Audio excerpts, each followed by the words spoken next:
Allahu Akbar.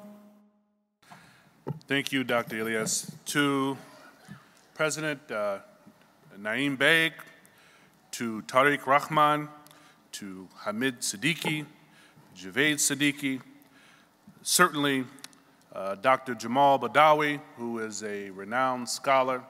It's always great to hear what he has to say and get his insights, and certainly Dr. Tariq Ramadan, someone, he's like a rock star in the community. Yeah, absolutely. Every time I see him, he's such a young man, he's so handsome and fit, it reminds me I need to drop about 15 pounds. Look how lean he stays. But I want to thank you all for allowing me to speak today. I am not a scholar. I am your brother. I don't have the Quranic depth that they have, but it's good to listen to them. And so because I'm not a scholar, don't expect scholarship from me because I'm just your brother. You know, the topic, love thy brother.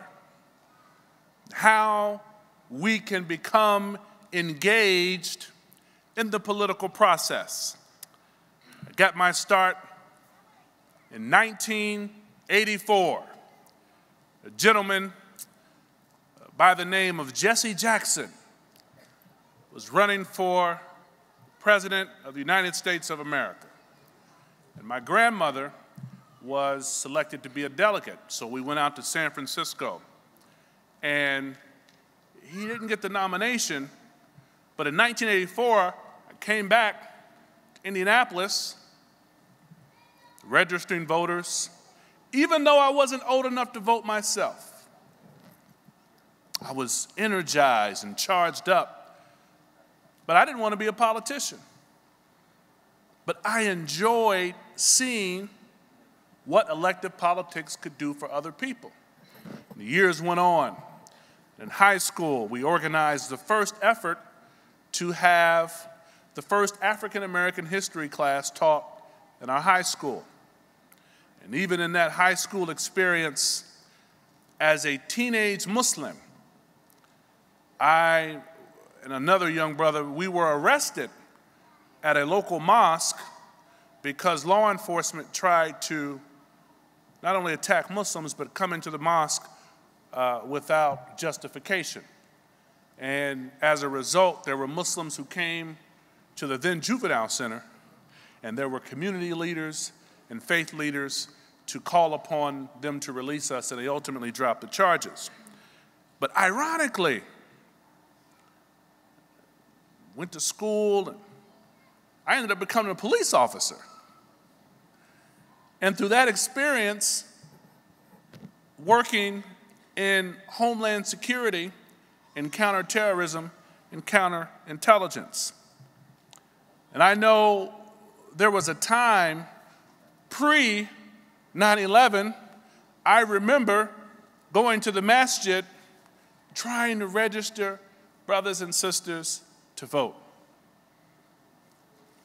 And all I heard was, oh, brother, no, astaghfirullah, brother, no, Aki, we don't do that, that's haram, brother, Aki, we don't vote. Sheikh, we don't vote, we don't do that here, that's haram. And then 9/11 hit. It's an unacceptable occurrence. Many Muslims were harmed. It did a lot of damage on the perception of our community. But when we looked around, we had very little to zero representation in public office.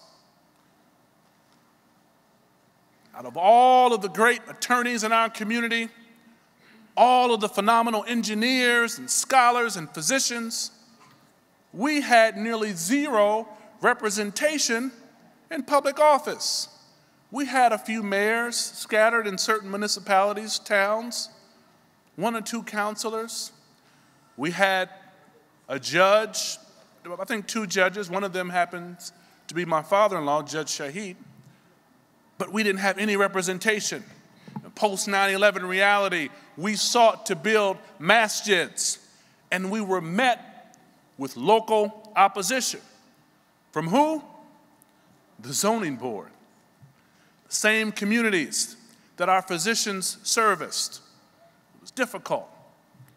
We look at our general assemblies, hoping to get some kind of reprieve, and we didn't have any state representatives, or too few, to push back on anti-Sharia legislation being introduced across the country. You look at our city councils. We didn't have city councilors representing our interests in this country. A country where there are nearly 8 million Muslims. Many of them, most of them, who can be agents of change. But in order to address the stereotypes that are so pervasive against our community, we must make sure, as Dr. Ramadan mentioned, that people understand our faith. We must become agents of change in our communities. Now, being an agent of change, I think, is a deep personal calling. As a young man, I was inspired by the Muslims that I saw in my community. I grew up in a community known as Dodge City during the height of the 80s and the crack cocaine era. Era where law enforcement was largely afraid to police that community. It was difficult for seniors to go to the store with the feeling of safety and comfort without being assaulted or robbed. But there were Muslims who took it upon themselves to patrol the neighborhoods, who took it upon themselves to be change agents, who took it upon themselves to do what law enforcement could not do. And those same Muslims, unarmed, put fear in the hearts of criminals and drug dealers. They didn't proselytize. They just took a stand and said to themselves that they were willing to be change agents. I was strengthened by their resolve. They preached unity and a kind of purity. Not that they were holy. They were cleaning up our communities and empowering young men and women to take control of their lives. They helped nurture a strong sense in me that we can live in a world where we must stand up for the voiceless, those who cannot speak. And I carry that sense of duty and commitment each and every day. Now, over the past month, as Dr. Badawi mentioned, we have become aware of actions by a group of individuals in Nigeria who have committed terrible acts and who claim to be Muslims. It's true that it can be a challenge really to define our faith in a positive light when so many people see us negatively. But we have to be vigilant, and we can't rely on the media to tell our story. As a former law enforcement officer, I took my oath quite seriously. And in the wake of 9/11, many people did not consider us to be Americans. They only saw us as them. And we felt the microscope tuned in on our lives and our faith simply because of the horrible acts of a few who chose a dangerous and destructive path. In New York City, we were watched. On editorial pages, we were mocked. In our own communities, there was an added layer of scrutiny. It would have been easy for us to give up. In fact, there were many in the workspace who didn't want their coworkers to know that they were even Muslim. I was pleased, certainly, at the recent announcement that was made by the New York City Police Department that they are effectively disbanding their unit tasked with profiling Muslims in New York City. And the courts have sided with our community on these discrimination cases. We're slowly experiencing hope, but we need more work in order to get there. We live in a time where I believe, as a layperson, that we are too obsessed with our own religiosity. We're too deeply concerned with whether or not a brother steps into the masjid with his right foot or left foot, or if his beard is long enough, or if a sister is covered properly or improperly, or if a brother's been praying enough where he has a mark on his forehead.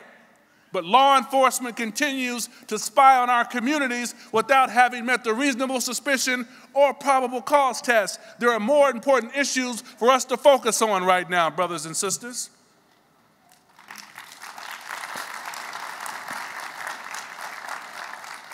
That's why I'm honored to not only represent Indiana's 7th Congressional District, a very diverse district, but I'm honored, along with Brother Keith Ellison, to represent you in the U.S. Congress.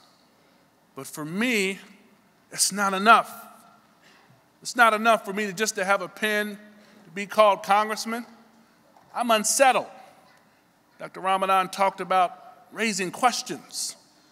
We must raise Socratic questions, the questions that push us to say, if there are 8 million Muslims in this country, why don't we have at least 20 members of Congress?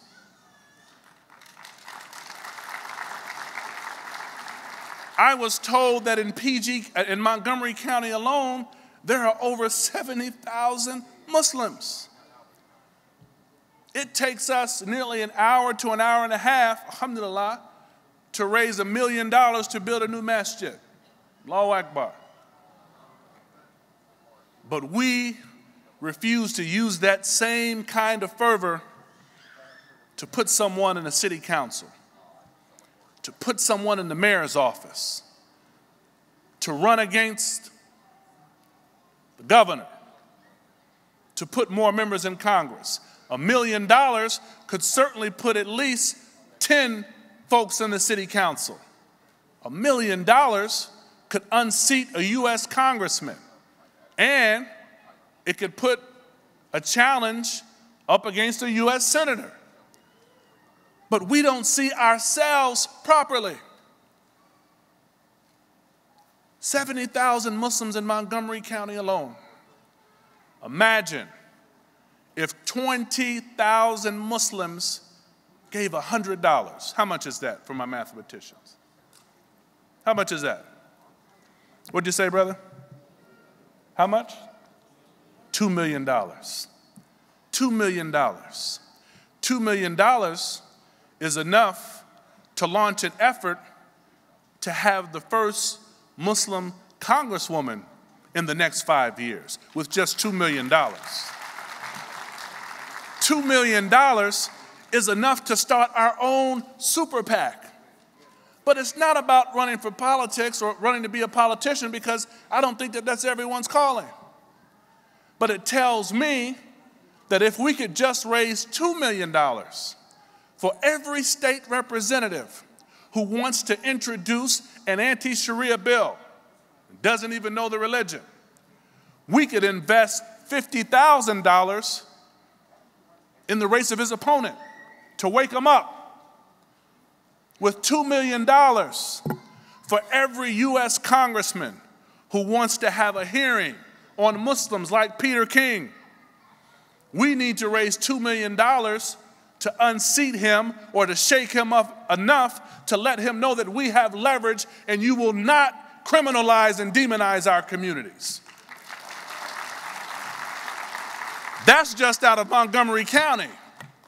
Imagine if we had at least 500,000 Muslims out of the 8 million Muslims in this country to make a commitment nationwide that will say to politicians, we won't allow you to come to our communities when your poll numbers are low. We won't allow you to come to our communities when your race is close, we won't allow you to come to our communities and get our votes without a commitment to speak up on our behalf. You know, in Islam, there's a courtship process. And if you're wooing someone and you want to go through the proper procedure, there are things in place. Don't worry, parents, I'm not going to say anything crazy. Last time I was at ICNA, I got in trouble talking about the positivity of our schools. My wife's a principal. And what did they say? Carson talks about building terrorist madrasas. Fox News. ICNA never took the video down, so thank you for allowing me to come back. But I will say this, politicians must court us. They shouldn't have our votes just because they show up at our masjids or at our iftars. They have to court us. They have to make commitments to us. And when we go and lobby on behalf of our communities, brothers, make sure you bring sisters with you. That's half the battle. I love our community. I love the diversity in our community. I love the nuance that exists in our community. But brothers, when you go to Congress or to the General Assembly to lobby, you might not want to talk about halal farming or polygamy. Not the place. When you go, we need to be succinct, concise, and have a window of 5 to 10 minutes to make the sale. And it should largely deal with our investment in the community, education, the economy, and what we can do to spur economic growth. We have to be at the forefront of the immigration reform question. My Latino brothers and sisters are fighting hard, but the untold story about the success of immigration in this country is that you have Muslims from all across the world who are coming to our country, Muslim men and women, who are starting businesses in under a year. And these businesses are successful, and you know what? They're putting Americans back to work. That's not what is being talked about. We have a commitment, brothers and sisters. We must make a commitment to be engaged in the political process. Don't say astaghfirullah if you're a veteran and you haven't gotten your VA benefits. Don't say, oh, brother, that's haram, when your masjid is unfairly targeted by a law enforcement agency and we've not built the bridges enough to go to our elected officials to seek protection or to seek some kind of open forum where they can be held accountable. We need to be engaged in the political process. 8 million Muslims. We should have a say in who becomes the next president of the United States of America. When we raise the necessary money that we should, we can leverage that. And we can say to politicians, if you want our vote, we want to see Muslims represented in your cabinet. Why can't we have a sister Aliyah as the housing secretary? Why can't we have a brother Bilal as the secretary of commerce? Why can't we have a sister Fatima as the vice president of the United States of America? That is a reality that is at hand in the next 10 to 20 years. But if you don't see it in yourself, no one else will. With just 10,000 Muslims, I believe that if we set up workshops and do what Emerge is doing out of Florida, to do what Impact is doing, supported by the activism of CARE, supported by the apparatus of ICNA and ICNA, we can become an incubator to develop the next Ted Kennedys, to develop the next Keith Ellisons, to develop the next Nancy Pelosi's, to develop the next Barack Obamas. It starts with a vision. And that vision can't be corrupted or disrupted by our religiosity and our own self-righteousness. We can't get in the way of our own progress. Now, I'm not saying that politics is the end-all, be-all as Muslims, because that would be shirk.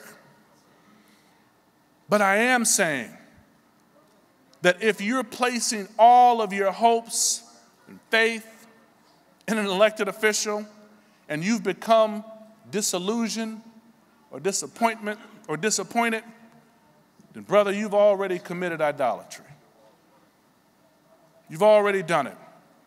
The power lies in your hand. And as I close, I want to say that in 2010, we saw a movement in this country. It was at the cusp of the healthcare debate. And Americans were infuriated. Americans were disappointed.